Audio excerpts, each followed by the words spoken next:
بعد حمد و صلات، کروڑوں درود اور کروڑوں سلام بارگاہ نبی آخر الزمان صلی اللہ علیہ وسلم نے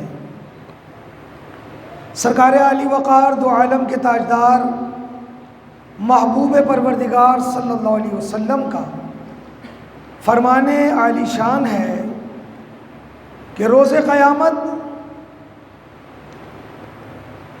محشر کی سختیوں سے اور دہشتوں سے جلد نجات پانے والا وہ شخص ہوگا جس نے مجھ پر کثرت سے درود پڑھے ہوں گے۔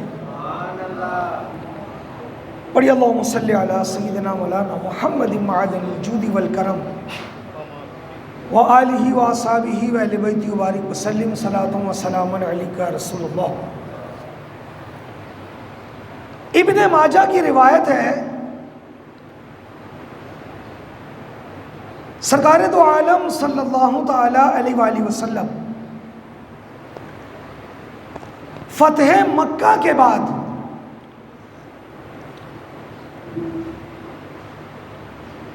ایک اعرابی دیہاتی شخص، اعرابی کہتے ہیں دیہاتی کو،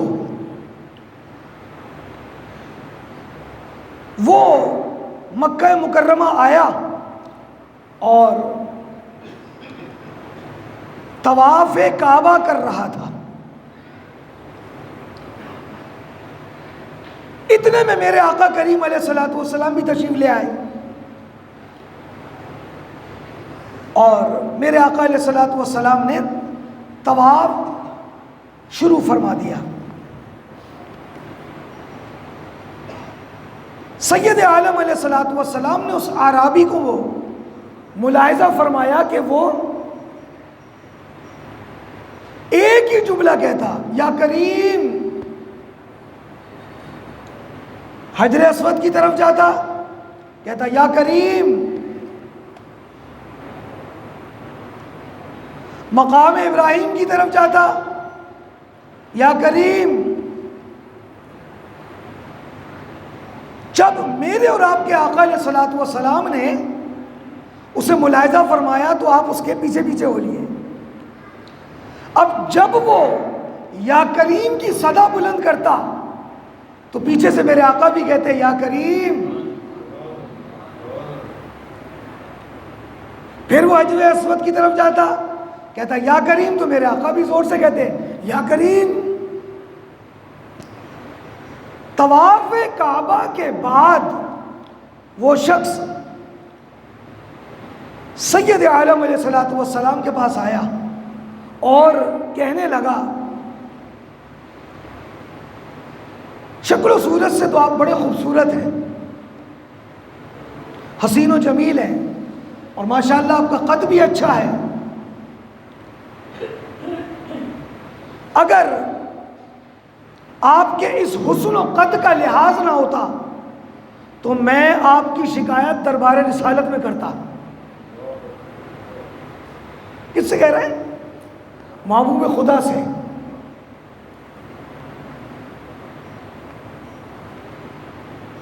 میرے آقا علیہ الصلوۃ والسلام مسکرا دیے، فرمایا تم نے اپنے نبی سے کبھی ملے ہو؟ کہا نہیں، میں تو ایک دیہات میں رہتا ہوں، ان کا سن کر ہی ایمان لے آیا، دیکھا نہیں ہے کبھی میں نے۔ میرے آقا کریم علیہ الصلوۃ والسلام فرمایا کہ دنیا میں تیرا نبی ہوں اور آخرت میں تیری شفاعت کرنے والا ہوں۔ اب جب اس نے یہ سنا نا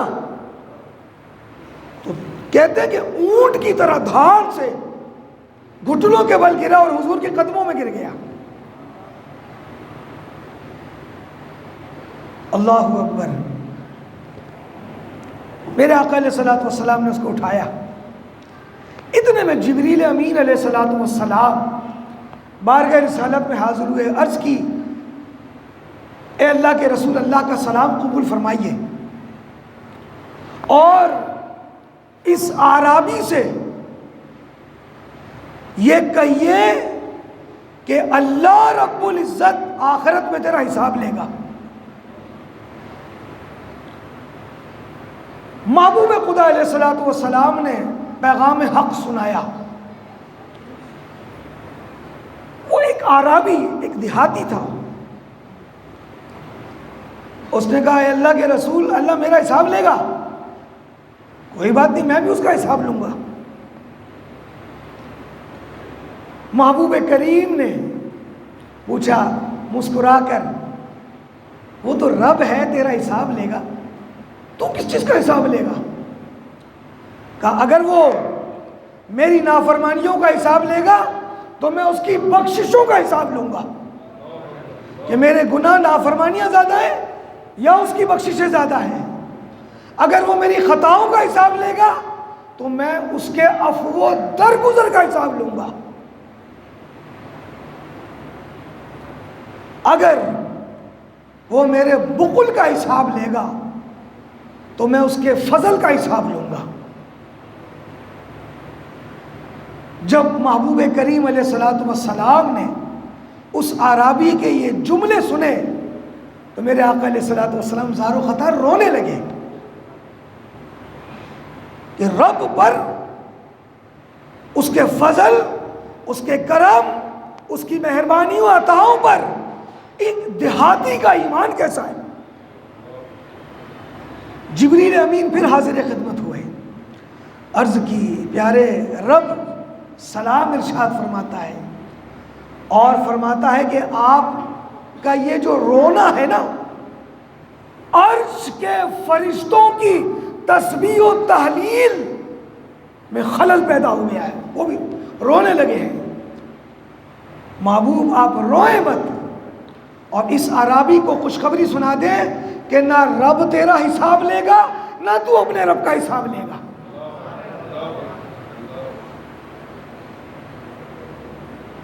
جب ایسی رحمت بھری حکایتیں، روایتیں سنتے ہیں نا تو دل بڑا خوش ہو جاتا ہے، ایک آسرا بن جاتا ہے کہ رب کتنا کریم ہے. اس کے محبوب بھی کریم ہے.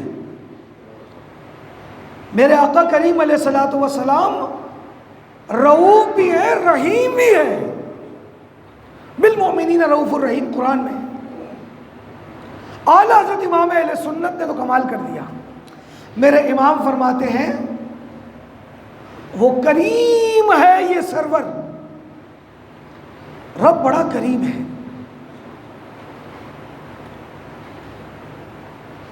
ہم اپنے رب سے اور اس کے محبوب سے رشتہ مضبوط کر لیں، خدا کی قسم یہ دونوں کریم ہیں.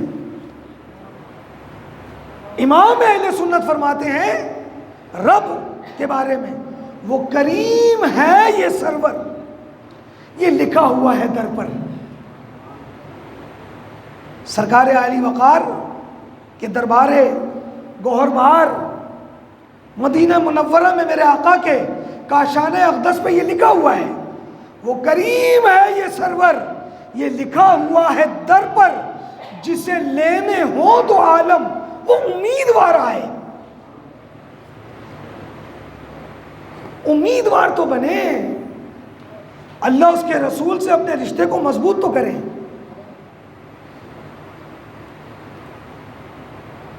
حقیقتاً بحیثیت ہم اپنا کردار دیکھیں نا، ہمارا کردار یہ بتاتا ہے کہ ہم اپنے زور بازو پہ بھروسہ کرتے ہیں. رب عز و جل اتنا کریم ہے، وہ چاہتا ہی نہیں ہے کہ ہمیں عذاب دے، ہمیں مشکلات میں ڈالے، ہماری آزمائش لے، وہ نہیں چاہتا. بڑا کریم ہے. پچھلے دنوں ہمارے ایک بہت بڑے عالم دین و بزرگ ہیں، وہ کہتے ہیں یار بندہ اللہ کا شکر گزار بندہ بن جائے نا، رب پر بھروسہ کرے، بس سارے مصائب و آلام ٹل جائے. انہوں نے اپنا عمل اتنا پیارا بتایا، کہنے لگے میری رات کو بھی آنکھ کھل جاتی ہے نا، فوراً میں ہاتھ اٹھا کے دعا مانگتا ہوں. 4 بوندیں برستی ہے نا، اور یہ حدیث پاک ہے، بارش برستی ہے تو قبولیت کا وقت ہوتا ہے. کہ میں فوراً ہاتھ اٹھا لیتا ہوں. میں کسی حسین چہرے والے کسی بزرگ کو دیکھتا ہوں فوراً ہاتھ اٹھا لیتا ہوں. بہانے بہانے سے میں رب سے دعا کرتا ہوں. ہم مانگتے نہیں ہیں. اس موضوع پہ تو مستقل ایک گفتگو ہو چکی ہے. ہم در در جانے کے لیے تیار ہیں. رب کی بارگاہ میں ہم جھکنے کے لیے صحیح سے تیار نہیں.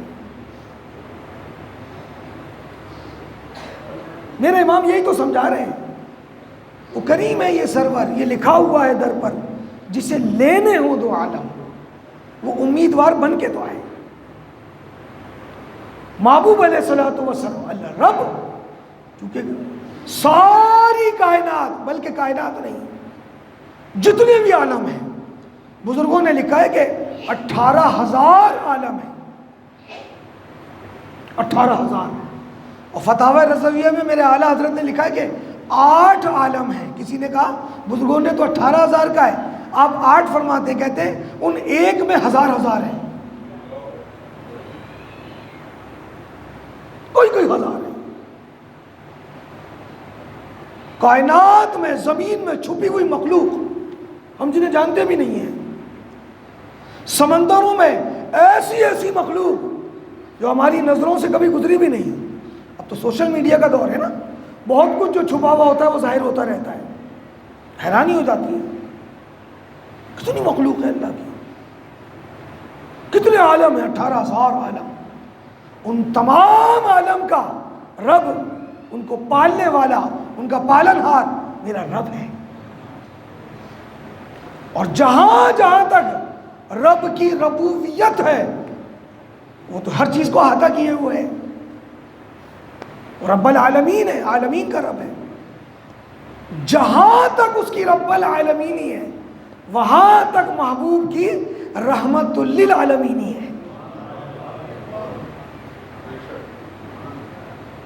دونوں کریم ہیں. ہم امیدوار بن جائیں. شیخ سعدی علیہ رحمہ فرماتے ہیں کہ رحمت حق بہانمی جوید, یعنی بہانہ نہیں تلاش کرتے. رحمت حق بہانمی جوید, رحمت حق بہا فارسی میں قیمت کو کہتے ہیں, قیمت طلب نہیں کرتی. رحمت حق بہانمی جوید, اللہ کی رحمت تو بہانہ تلاش کرتی ہے.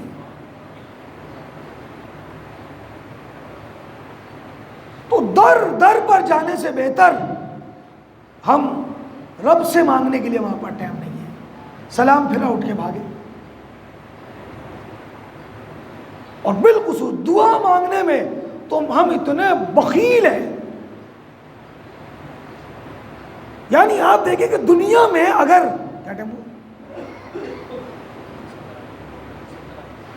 دنیا میں اگر کسی کے در پر ایک بار جائیں, 2 بار جائیں, تیسری بار میں ہمیں شرم آئے گی.